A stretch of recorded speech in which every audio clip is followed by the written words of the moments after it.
Simplement dire une chose très simple. 2 jours avant l'organisation de l'élection présidentielle, le directeur de campagne de M. Maurice Kamto avait annoncé la victoire de son candidat et qu'il serait prêt à défendre cette victoire même au prix de leur sang, 2 jours avant l'organisation des élections. Il n'est donc pas surprenant que ces extraterrestres qui ont la capacité, qui ont la faculté de prédire et de lire ce qui n'est pas encore, ce qui n'a pas été écrit par les êtres humains, il n'est pas surprenant que dans cette logique de fuite en avant, alors que M.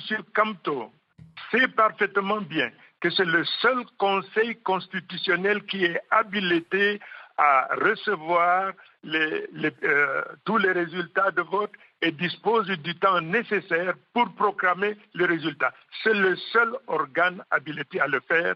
Et avant leur engagement dans cette campagne, tous savent et tous sont tenus. On ne peut pas vouloir gouverner le Cameroun et se mettre au travers des lois qui gouvernent le Cameroun. Donc Tous, cette déclaration ne vaut rien pour vous? Alors, non seulement elle ne vaut rien, nous avons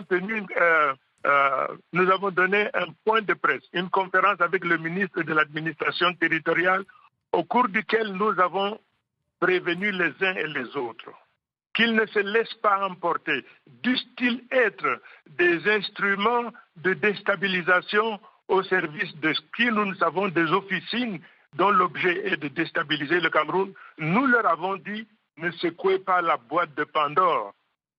Ne cherchez pas à répandre sur ce pays réputé pour sa stabilité, pour son vouloir vivre, pour la concorde qui existe entre les Camerounais.